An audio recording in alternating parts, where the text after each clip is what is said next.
to our next presentation now, and I would like to ask Gerhard Baumgartner to approach the stage. Gerhard is the director of the Documentation Center of Austrian Resistance, a center that has, among other things, focused on collecting and archiving source material, and also manages extensive databases that include interviews from Austrian victims of the Holocaust. Gerhard Baumgartner is also a former researcher at the Austrian Historians Commission. So, very welcome. Thank you.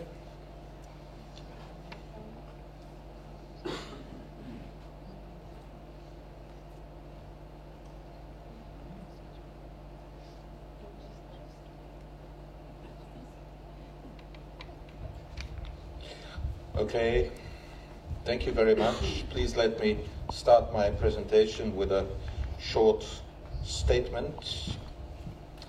Mint az ausztriai magyar népcsoport tagja és a Magyar Népcsoport Tanács képviselője üdvözlöm Önöket. Mi a két nyelvünk közös szavak egyike. Mi magyarok, mint finnugor nép, testvérnépnek tekintjük az egész számi nemzetet, és különös megtekintetelés számomra, hogy itt a svéd számi képviselője előtt tarthatom előadásomat.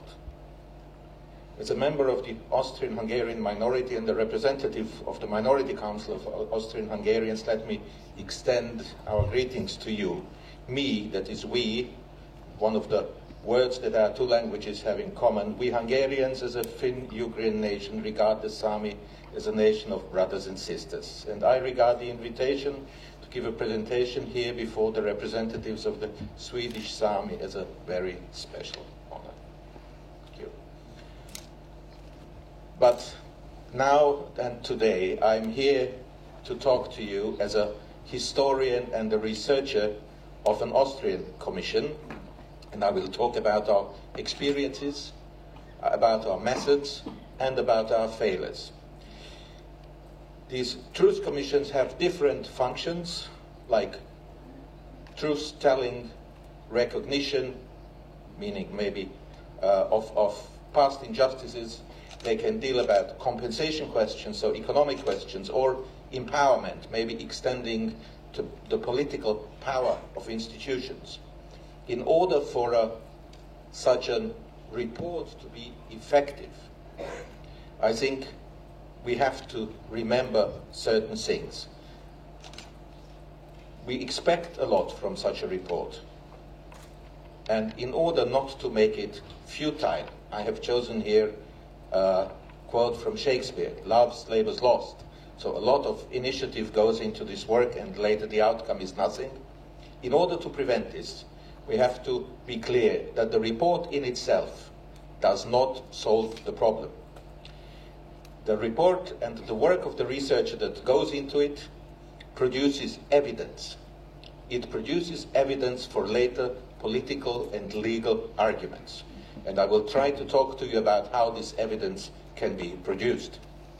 First, you have to clarify strategy. So you should know which questions you want to deal with in this report, Truth and Reconciliation report, in the Commission.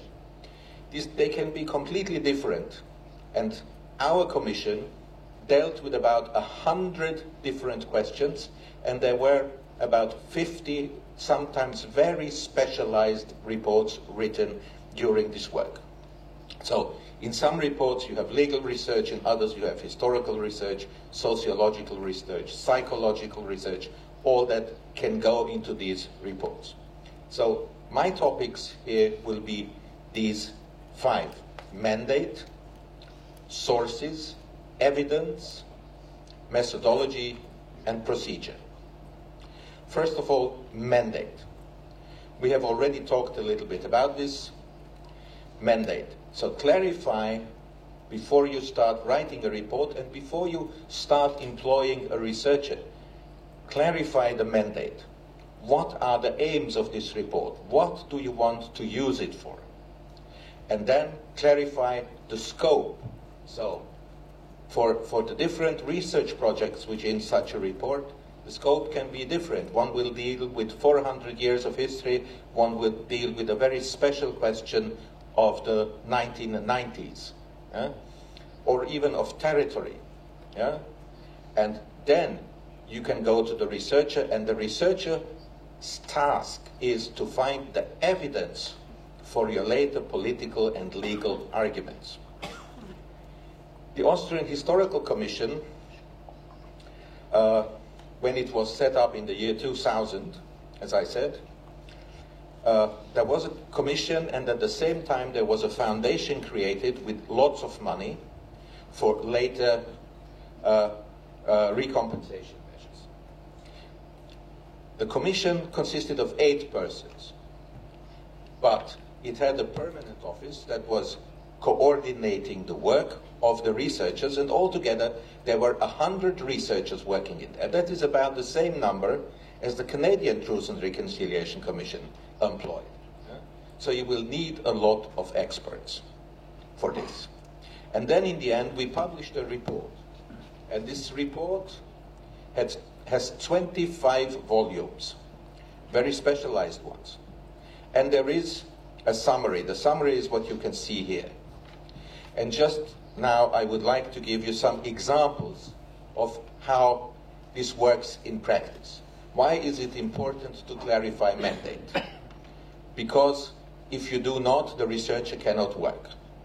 I was working on several specialized reports in this commission, and one of them was concerning the question of the Austrian Roma, the so-called gypsies, and their persecution, their murder, the confiscation of their property, their forceful relocation, etc.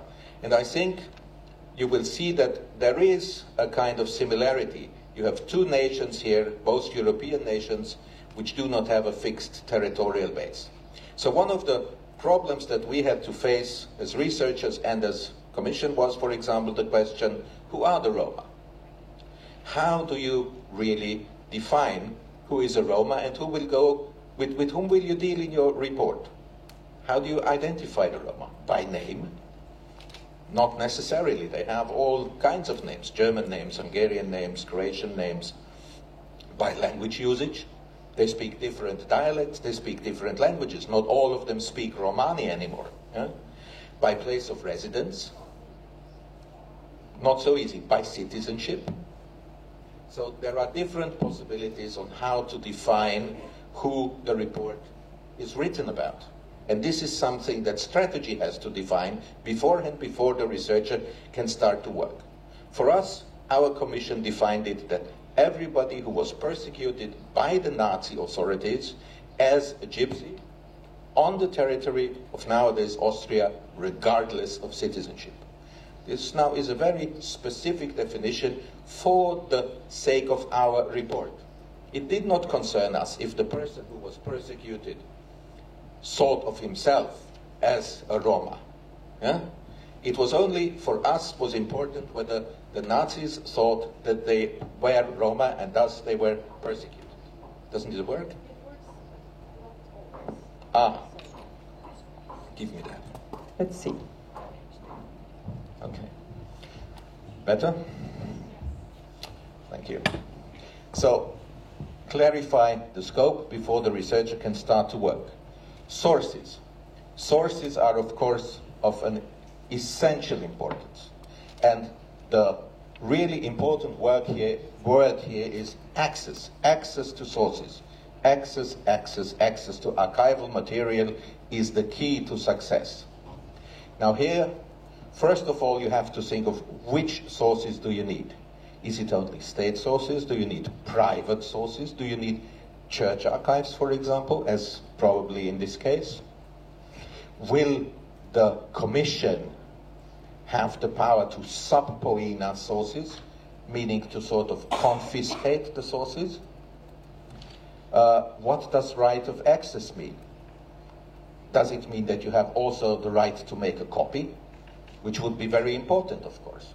Yes? But it's not necessarily the same thing. These things have to be clarified before you can start with the work. I will give you an example. We were looking for instances of forced labor of Roma in Austrian factories. They were first taken from the villages, they were put into a detention camp, and from there they were taken every day to work in big industries. So we were going to these firms and asking them, do you have any documents? They said, no, there is nothing. Since this commission had the right to look into everything, generally, all kinds of archival materials, we went through the archive of this big industry, and we realized that they still had their archival material for health insurance. Now, for these forced workers, nobody was paying anything to them, but they had health insurance. Would you have thought that the Nazis pay health insurance for the forced labor? No, we didn't know that. But they were there. Wonderful, we thought. We have the sources, we can prove everything. We came back 3 weeks later with our team. The room was empty. The firm had destroyed all the sources because, of course, they were afraid that if we discover how much forced labor they had employed during the Nazi time, maybe they would have to pay some recompensation. And in order to prevent that, the willful destruction of archival material, the Commission should have some kind of clear sub poena power. Maybe even prohibit the destruction of source materials. But this has to go into the negotiations, into the mandate beforehand. Another example. We know that the police in the interwar years had a complete register of all the Roma living in Austria. These were 12,000 persons, just about. There were fingerprints, there were photographs. We know it existed. We even have a film of this register because the police made a film about the register, but we never found it. We couldn't trace it. We've never found it. We tried to get into the archives of the criminal police where we thought it was, and we had, as I said, we had this sort of what we call in German Persilschein. Persil is a washing powder, so something that makes it white for you. You can go everywhere. You can do everything, but the criminal police didn't give it up. They said, what? No way, we are not letting you in. We said, we are allowed by parliament. We don't care.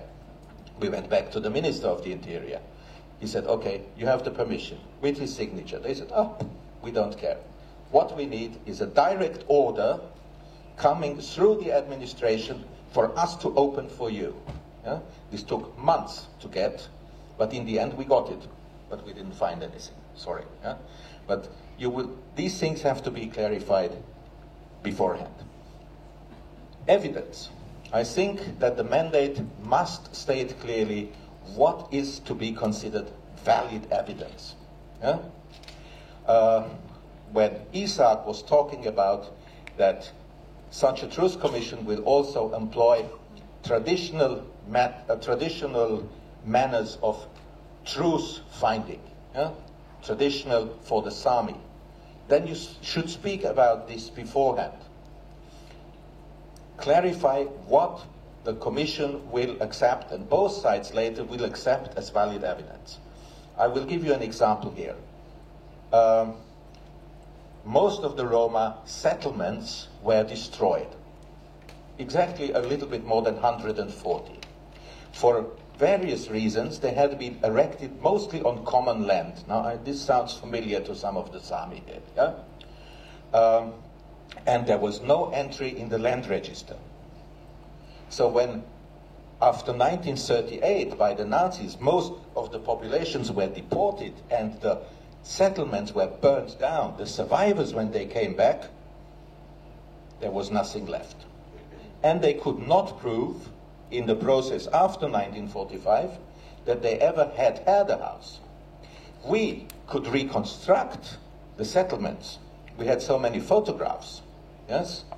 And I will show you now just to see what they looked like. And I tell you that many of them look like not so much different than the villages of Central Europe, where we are in this instance.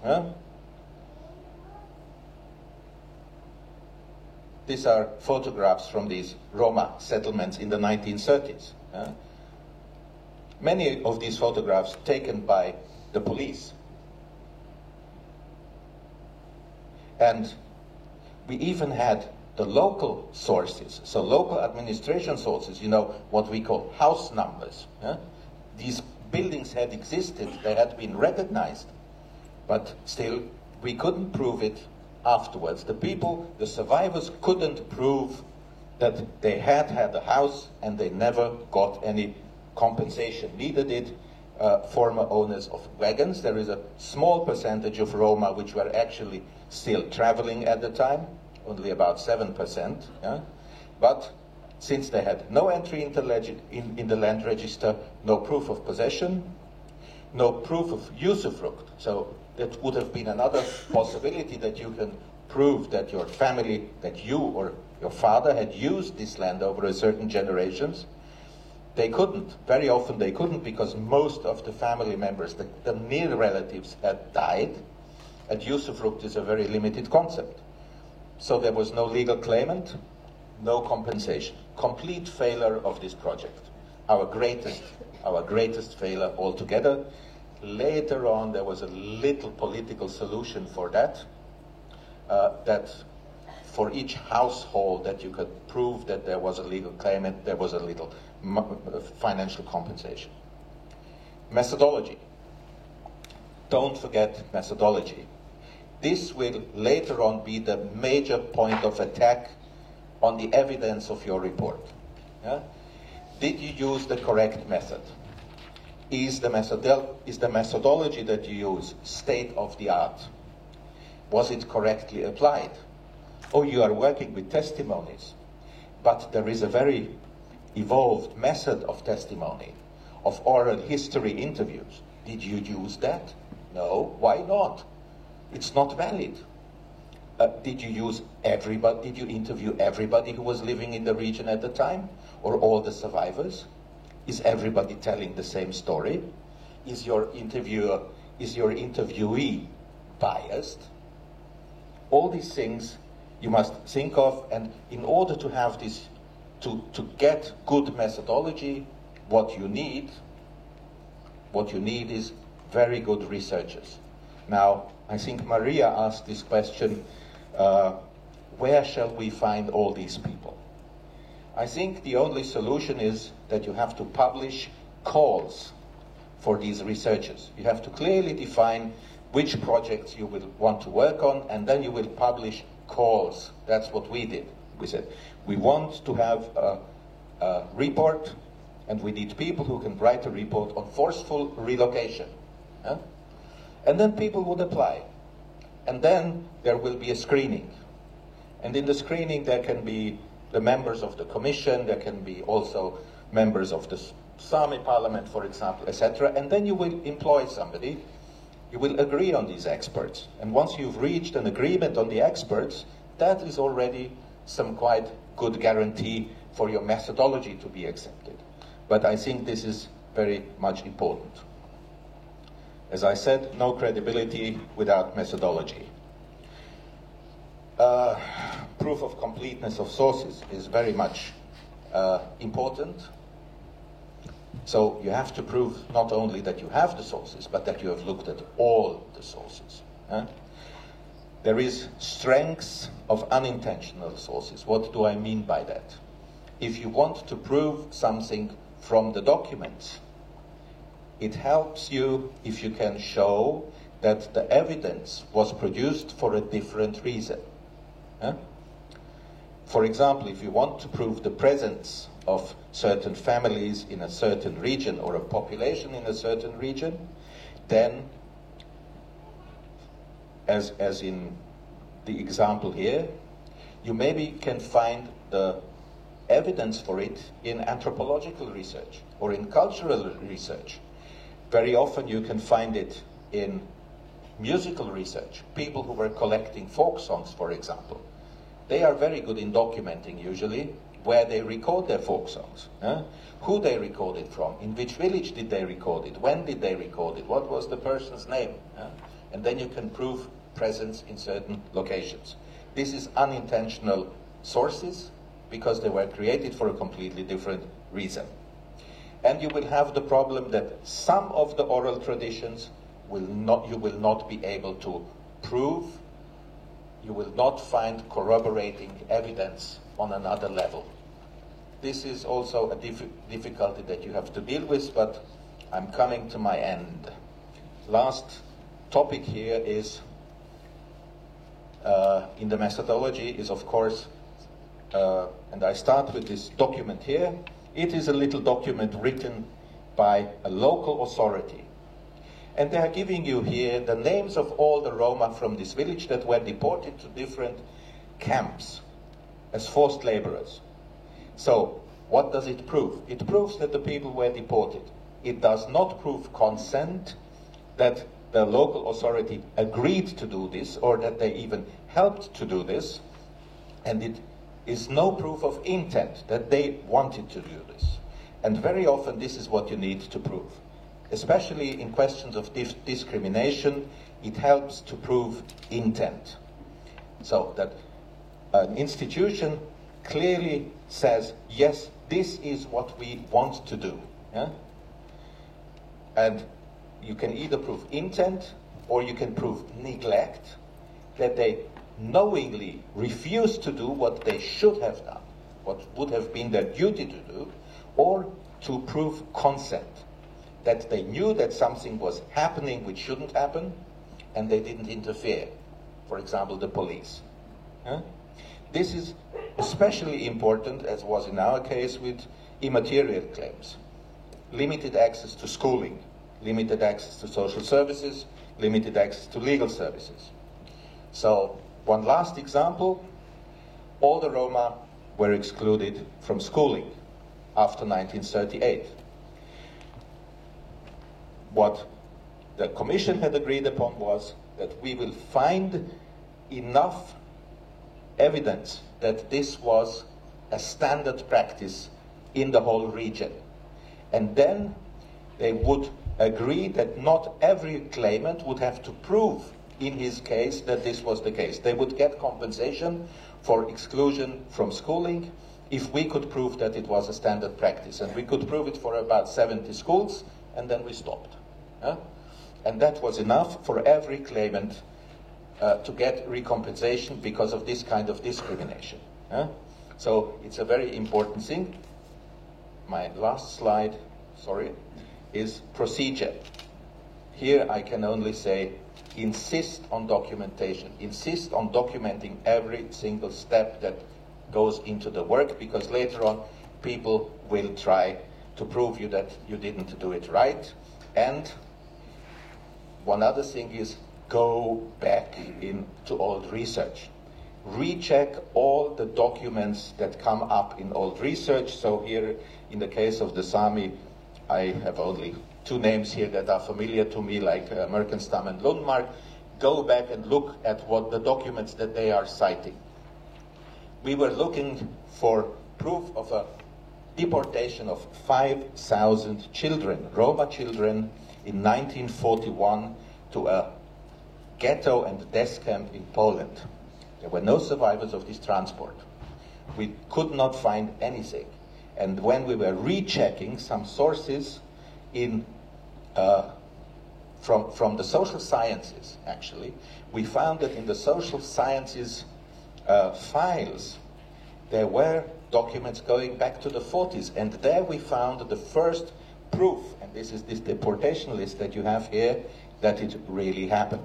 So go back, other researchers at the sources that other researchers have used, because very often they did not recognize things that are very, very important to you. This is a very tragic story. It was our mistake as researchers, because the deportation did not happen by the Gestapo, it did not happen by the SS, it did not happen by the police. It was actually the social services that deported those children. They paid for the deportation. So please think about that. Procedure is very important. And if you keep these 5 points in mind, I think it will make the work of this commission much easier. Thank you very much.